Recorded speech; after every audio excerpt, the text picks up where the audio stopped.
Salve, habitantes da Gibisfera, tudo bem com vocês? Nós estamos aqui para a segunda edição desse quadro que não tem nome aqui ainda. É o quadro sem nome. Deixem a sugestão Quadro aí. sem nome. Quadro Não, sem tá nome. ótimo, já é um bom Que título. nada mais é do que discussões que vão além, né? Nós pegamos um personagem e dissecamos ele ao máximo, utilizando aí ferramentas das ciências humanas, como filosofia, história, psicologia, né? E tudo que vier na nossa cabeça de professor de história. Aqui que vem na cabeça a gente fala. Mais uma vez, você que está começando agora, que não viu os vídeos anteriores, este daqui é o meu grande amigo de colégio ainda, Rafael Prata. Nós frequentamos a faculdade juntos, fizemos história. 30 anos atrás. 30 nem tanto, tá? Mas enfim, ele continuou a formação, virou um acadêmico, hoje está se formando doutor medievalista. Sensacional, dá para falar sobre quadrinhos medievais qualquer dia desse. Sim. Mas enfim, deixa aí nos comentários sugestões. E a gente vai debater hoje um personagem que é recheadíssimo de simbologia. Kal-El. Putz, ó, um dos personagens mais emblemáticos da cultura pop também, é que a gente só debate esse tipo de personagem, né? Que povoa simplesmente a mente de qualquer habitante do planeta Terra. E ele foi criado por uma dupla de adolescentes. É uma coisa mais... é a história mais fantástica, né? Eu acho lindo nos quadrinhos, é isso.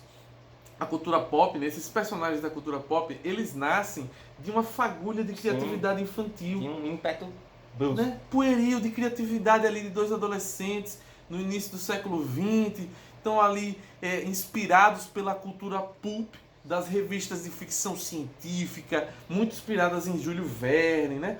Aquela fervilhando nos Estados Unidos, aquela cena das revistas pulp. Para quem não sabe, a revista pulp trazia histórias de terror escabrosas, histórias de suspense. Baixo, todo bem comercializado. Como também os Penny Dreadfuls do século XIX na Inglaterra. Penny Dreadful, ou seja, centavo de sangue, que eram folhetos. Sim, a sobra do pão. Passava e comprava. Traziam histórias de terror ali. E se você torcesse o papel, saía sangue, né?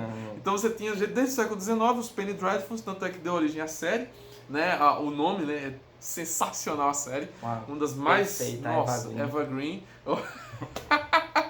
Enfim, e você tem a inspiração também do Pulp Fiction lá, do início do século XX, nos Estados Unidos. Essas revistas vendiam milhões de exemplares, né? Ficção científica, que era o Netflix da época, né? Sim. Não tinha esse entretenimento Imagine audiovisual. uma criança de 12, 13 anos passando na rua com o troco da mãe, passa numa banca, é mágico, tá lá, né? os cents, né? Eu vivi isso nos anos 90, a gente viveu isso comprando gibi na banca. Imagine no início do século, tudo isso surgindo. Era o único escape, basicamente. Gente, e os primeiros heróis, né? Você tem ali o Fantasma, o Sombra e o Besouro Verde. Não tem esses poderes, né? Que não tinham superpoderes.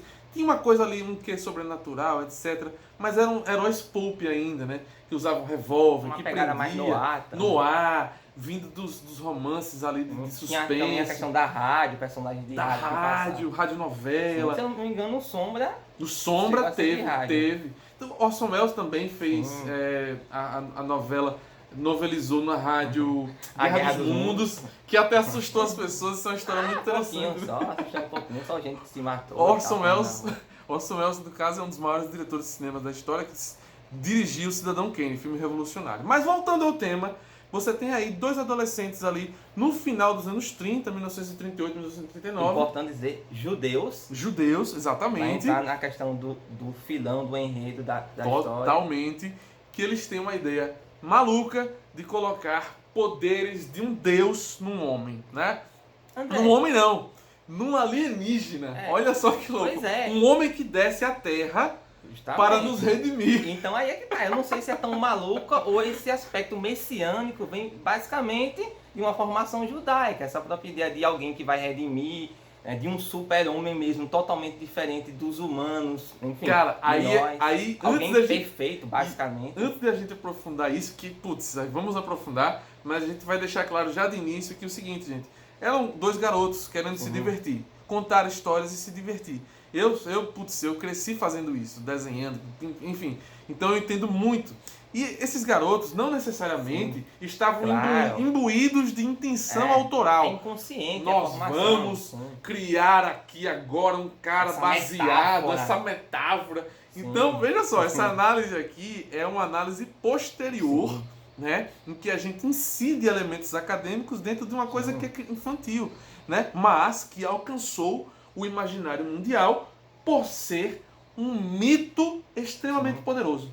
Eu acho, gente, quando a gente fala de mito, myth-making, né, os super-heróis são os novos deuses, digamos assim. O Grant Morrison tem até um livro maravilhoso, Super Deuses, que ele fala justamente isso. Os deuses modernos são os personagens da cultura pop porque eles povoam nossa mente como imagens de virtude, né, para inspirar a nossa vida. É a velha saga do herói, Joseph Campbell, o cara que Joseph começa Campbell. com aquela caminhada de dor e vai passando por etapas. A jornada do herói de Ele Joseph significa Campbell. um conjunto de padrões, digamos, morais, de virtudes de uma sociedade em dada época. E aí é curioso Exatamente. perceber que tipo de, digamos, moralidade ou de virtudes o Superman vai encarnando em cada época, né? E vai se Exato. transformando no decorrer das Totalmente. décadas. Você pega ali quando ele surgiu basicamente criando, em contexto de Segunda Guerra também. Exatamente, 1939, pô. 38, 39, na Action Comics número 1, que hoje Pô, vale bilhões. Começa dando um bicudo na cabeça de Hitler. Exatamente. Não, Capitão América. Capitão América, É o né? Capitão América, Capitão América. Mas enfim, mas tem sim todo esse contexto que vai influenciar, pô, a roupa dele, Sim. a imagética americana, norte-americana. Você tem ali as cores vermelho, azul, ou seja, já imbuído dessa coisa da América salvar Justamente, o mundo, por isso né? que eu gosto do pica-pau, você tá falando. Não, eu tô falando pô, todo personagem, até o Sonic, velho. E lá Tem as vamos cores. nós, e lá Até o vamos nós. Sonic tem cores da bandeira É americana. tudo, pô, é tudo. Os caras são impressionantes, né? Mas enfim, voltando ao debate, é o seguinte: você tem ali, ao final da década de 30, esses dois moleques criando esse personagem que viria a se tornar o maior super-herói, talvez o primeiro, a gente pode até afirmar isso, o primeiro super-herói, né, que vai estrear essa cadeia, né, esse filão da contação de histórias, né, sejam em romances ou histórias em quadrinhos, ele vai estrear. Por isso que ele é o maior super-herói de todos os tempos, né? O mais relevante em termos históricos, talvez não o mais popular, mas em termos históricos é o mais relevante nesse sentido. E a gente tem que entender que a simbologia do Superman é muito forte, é muito carregada de mito. E o que são os seres humanos? Nós somos máquinas de mito, né? Nós somos o sonho, o mito. É o que nos faz humanos, né? Como é que pode, a mesmo tipo de história, a mesma estrutura de história é contada desde a antiguidade até hoje em dia? São os velhos anseios sendo ressignificados com o passar do tempo. Os mesmos símbolos, né, Rafa? A gente tem assim, a jornada do herói grego é a mesma que é contada no cinema, aqui em Star Wars, por exemplo. Aquele Australopithecus que estava dentro da caverna, ele fazia pequenos homens com certas forças, matando javalis de 300 metros. Então, essa mesma característica perpassa o passado Totalmente. da humanidade. E você tem a primeira, digamos assim, registro de fantasia. Sim. A gente pode dizer isso há 30 mil anos atrás, na caverna que me foge o nome. Lascaux. Na Alemanha, não, né? acho que essa, se for de Lascaux, é na França. Eu vou pesquisar e vou botar aí nos comentários aí. Que acham um homem com a cabeça de leão. Sim. É uma estatueta com um homem com a cabeça de leão. Ou seja, isso não existe na natureza. Isso é uma invenção ali de um ser humano. É um antropomorfismo Um clássico. antropomorfismo que está imaginando algo além. Uma Sim. fantasia que além. perpassa basicamente toda a religiosidade da antiguidade. Falando Até em que religiosidade, Sim. o Superman, ele encabeça o Sim. quê? O Salvador.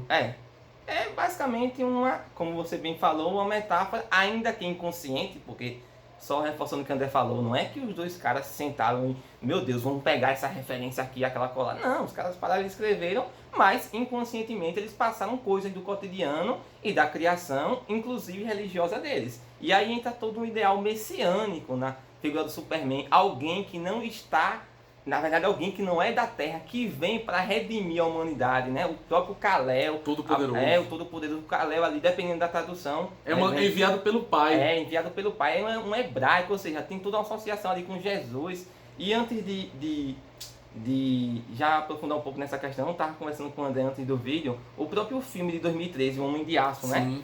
André vai botar as imagens aí. Snyder, vou botar assim. Vocês podem ver em muitas cenas o próprio paralelismo entre o Superman e Jesus. E a figura de cena Cristo, da igreja, a ele na iconografia, frente, né? A iconografia, ele entrando no mar com os braços abertos, quase que uma mistura da ideia de crucificação, de alguém que se entrega doa, pela humanidade. Mesmo ela não merecendo. Mesmo ela não merecendo. Mesmo, então, mesmo ela odiando sim, ele. ele se entrega totalmente, ele abdica de coisas que ele poderia ter, né? Ele Exato. poderia fazer o que quiser, Exato. mas ele não faz, porque ele é Modelo alguém, moral, né? que é a perfeição, entendeu? Cara, isso é muito paralelo com a figura de Cristo, né? Porque ele é Deus e ele até... Cristo é tentado nos 40 dias que ele passa no deserto. Sim. Tu não é Deus? O diabo aparece para ele e diz, vá, faça pão, faça água, você pode mover mundos e É fundos. tentado a todo momento, na cruz poderia ter se curado e descido Poderia da ter cruz. se curado, etc. Isso, claro, de acordo com a religião cristã. E aí, ele não vou fazer isso. Ele, É né? a minha liga, é o que eu tenho que fazer. E o Superman é isso, né, velho? Ele é algemado, ele pode quebrar as algemas. No caso do filme, né? Existem várias histórias também que abordam isso nos quadrinhos. Que ele pode fazer, ele pode matar o vilão, ele pode, num piteleco, destruir tudo, mas ele não o faz porque ele é um símbolo máximo de moral intransponível, inquebrantável, incorruptível. Ele falou num pinteleco, pode destruir tudo. Thanos deu uma sorrida agora, né? Thanos é o extremo oposto. Sim. Thanos é o Satanás, Sim. ainda que com as razões dele, etc e tal, mas é um cara que, putz, olha, a gente pode até colocar Thanos como a figura maquiavélica. Sim, e tem Thomas Malthus, né? Ali nele também. Puta entendeu? merda, Eu não sei total. até que Dá ponto um também. dá um outro vídeo, porque o Thomas Malthus, o autor que vai falar sobre superpopulação, né, um filósofo. Filósofo não, acho que ele era sociólogo, né? Deve ser sociólogo pra falar disso, sociólogo vai falar sobre população, etc. E o Thanos não, ele quer o melhor, mas os meios dele são terríveis. Ele quer o bem do universo, entre aspas, na cabeça distorcida dele, mas os meios dele são terríveis. E os meios do Superman nunca são terríveis.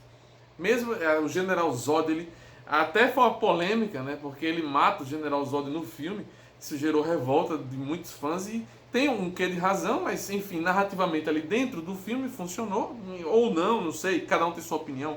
Mas assim, nos quadrinhos ele sempre foi essa coisa inquebrantável, né? Esse modelo moral que não tem E dentro também, Rafa, e aí a gente vai fundo nesse tema, porque dentro do próprio da simbologia do Superman, a gente tá falando aí do super-homem. O super-homem. Isso é um termo, um conceito filosófico profundamente difundido ali no final do século XIX, início do século XX. Isso era uma teoria, gente, que se alastrou e ficou muito popular. E surgiu ali do filósofo Nietzsche, né? Friedrich Nietzsche. Teve gente que soube entender o que entender, Nietzsche falou, exato. e teve gente que soube pegar, como sempre acontece, né? E distorcer E usar Mas a bel prazer, do né? que se trata essa teoria do super-homem que a gente vai colocar no bojo desse debate aqui. Jerry Siegel e Joe Shuster, eles não estavam com intencionalidade de debater isso. Mas o personagem deles é super, dá pra debater muito isso. Existe um livro chamado Assim Falou Zaratustra, que tem um sábio, né, um sábio eremita, que aparece para uma aldeia. Primeiro ele fica anos de reclusão e tal, e é um livro de Nietzsche, é um livro de prosa poética, ele tem uma linguagem bíblica, uma coisa muito bonita literariamente falando, mas é um livro essencialmente filosófico, né? E aqui esse sábio, ele vai aparecer para essa digamos assim, aldeia, essa cidadela, e ele vai colocar para eles uma proposta. Ele quer que aqueles seres ali, aqueles seres humanos, cresçam e transcendam a sua natureza demasiadamente humana. Né? Porque o ser humano, ele é pequeno, ele é rasteiro, ele é comezinho. É quase ele uma vitória fofoca. feita ao pecado original. Isso, ele fofoca, ele peca, ele trai, ele é cheio de artimanhas. É ardiloso, é invejoso. Isso. E às vezes o ser humano fica nisso. Quantas guerras não poderiam ter sido evitadas Numa por simples diálogo, conversa. mas não, às vezes por uma questão geopolítica de Ego, mesquinha, sim, orgulho. você vai se destruindo. Então a humanidade é uma merda, né? A gente sabe, é uma merda. Olha os nossos governantes aí, olha o nosso governante. É uma merda. Total. Ou seja, são homens reles, é baixo, é mundano. E o Zaratustra, ele traz uma outra proposta, que o homem transcenda de si, que seja algo além, né? Sim. Através da meditação, do estudo, do conhecimento. Ele vença a si mesmo. Que ele vença a sua própria natureza. E aí ele se torne um super-homem, né? Um homem do amanhã. Olha aí, quem é o homem do amanhã? O próprio Superman, né? Que não tem uma relação direta de intencionalidade, mas tem de conceito, totalmente. O Superman é o ideal de que seria, do que todos nós deveríamos ser. Só que, velho, não tem como, porque o que nos faz ser humanos é também a matéria... É a falha. A matéria da nossa história, né? Você pega, por exemplo, Admirável Mundo Novo. Se você toma a pílula ali e a soma, as pessoas meio que ficam robotizadas. E aí você tem que tirar a literatura, tem que tirar Shakespeare, tem que tirar tudo. E aí você vira uma sociedade de robôs. Olha o dilema maluco. Não tem como, não tem como. O ser humano é isso e acabou. É um dilema muito louco, né? Porque se você deixa de ter essas relações meio perfídicas e entremeadas de coisas, você deixa de ser humano. E vira outra coisa, vira autômatos, né? Vira um robô mesmo. O ser humano é o mesmo que consegue alisar um cachorro na rua, mas consegue dar o tiro na cabeça 10 minutos depois. Exatamente. O ser humano é isso. E é muito interessante, o Zaratustra ele tenta a todo momento passar essa filosofia, e a gente também pode abordar para fechar esse balaio de gato, desse sarapatel maluco de conceitos filosóficos, sociais, etc. aqui, com o nosso escritor quase favorito, mas está ali no top 2, né? Mas enfim. Tá no meu top 3. Mas a gente tem uma relação muito próxima a ele, o nosso vínculo assim, de parceria de ideias nasce daqui, que é Dostoiévski, gente. Ó, Dostoiévski dá pra gente fazer 25 mil vídeos aqui, relacionando ele a tudo. Só uma obra dele dá um canal. Tem um canal só dissecando. Só um livro. Total. Pô, Crime e Castigo, a gente vai ter aqui um do clássico absoluto da literatura universal, editora 34, a melhor edição é essa, hein? Mas a gente vai ter aqui discussões fantásticas que também resvalam no mito do Superman, né? Mas a gente não vai nem aprofundar porque é muito pano pra manga. Mas é o seguinte, nesse livro aqui a gente tem um personagem principal que se chama Raskolnikov. Ivanovich Raskolnikov, etc. Tem um nome muito louco lá. Eu adorava falar esse nome. Mas bonito. Dá mais gosto. É imponente, né? Pior, eu acho que tem uma Pior, é uma coisa assim, Não me falha a memória agora. Mas enfim, aqui você tem um personagem que é pobre e super inteligente. Ele é muito inteligente, ele é estudante de direito e mora ali na Rússia pré-revolucionária. Totalmente uma Rússia mística, religiosa pra cacete. Muito supersticiosa. E você está vivendo um período de convulsão social, desigualdade, e ele está na miséria, total. Vivendo num cubículo, sendo explorado por sua governanta, que é uma mulher, uma velha, uma idosa. Chamei velha, você foi politicamente correto, tá correto. Uma idosa. Uma velha. Uma idosa que ali, ela é dona do prédio todo, e ele sua muito para pagar o aluguel, atrasa, e ela humilha ele, faz um monte de coisa. E a figura dessa idosa, ela é extremamente mesquinha, ela é riquíssima e guarda o dinheiro todo em seu apartamento, vive em pé de miséria, mas gosta de acumular. É a simbologia do dragão, né? O dragão que acumula o tesouro debaixo do Não vive e só acumula. E só acumula, né? Tem massacra os outros. Né? E massacra os outros, exatamente. E aí ele fica pensando, meu Deus do céu, eu sou um estudante de direito, eu tenho sonhos grandiloquentes, eu queria ser gigante. Será que eu posso encurtar esse caminho de dor? Exato. Olha aí. Será que eu posso encurtar esse caminho de dor? Resumindo. Essa velha, será que alguém vai sentir falta dela? Não. Ela é sozinha, não tem família. Será que eu não estaria fazendo um bem à humanidade? Exato. Perdão aí pelo símbolo, mas... Não, mas é isso mesmo. Mas é isso, velho. E aí, ele... Repara onde a gente vai chegar no Superman. Pera aí, aguenta aí. Tá ficando muito louco, né? Então ele começa a alimentar ideias homicidas, mas com a melhor das intenções, entre aspas, né? Ele vai livrar a humanidade da velha e ao mesmo tempo vai roubar o dinheiro dela pegar o dinheiro dela e crescer, e ser um grande político, e ser um grande filósofo. Ele etc quer e tal. devolver para a sociedade a partir desse princípio, entendeu? Aí é que entra uma das principais ideias que perpassam quase a obra toda de Dostoiévski, que é a ideia do homem ordinário versus o homem extraordinário, que é, assim, um aprofundamento da ideia do Superman com as devidas proporções. É um pouco diferente conceitualmente falando, mas tem uma ligação muito forte, né? Ele imagina o seguinte: como é que Napoleão se tornou Napoleão? Como é que Gengis Khan conquistou Alexandre o Grande. Como é que Alexandre o Grande conquistou o mundo? O que tinha no psicológico desses homens, no seu ser, que deu a eles o potencial, olha a ideia de potência de Nietzsche também, que deu a potência para esses homens conseguirem conquistar o mundo que quiserem. Aí ele chega a uma resposta. Eles são homens extraordinários. Eles não são homens ordinários com ideias normais de trabalhar. Eles são homens que vão além e estão e se colocam, né? Eles se consideram além e à frente do seu tempo. À frente do seu tempo e além do bem e do mal. Sim, e que não sentem as dores cotidianas da humanidade. Exatamente. E aí vai entrar o Trocadilho do Caribe com o título do livro. Exatamente, Crime e Castigo. Então ele pensa, eu quero ser um homem extraordinário, mas para eu chegar lá, eu tenho que passar de um limite, né? Eu tenho que cometer um crime, porque todos esses homens, para crescer, cometeram crimes pra caramba. Quantos homens Napoleão foi responsável direto pela morte? Por uma ideia, por um bem maior que tinha que ser Por um bem feito. maior, uma canetada matava milhões. Alguém ali ou acolá não vai fazer falta não, se o todo é o que importa. Isso, pessoal, na perspectiva do livro. Só que esses homens dormem à noite. Sim, E ele queria ser um desses homens. Eles dormem. Eles são tranquilos. Porque eles são extraordinários. Eles são Superman.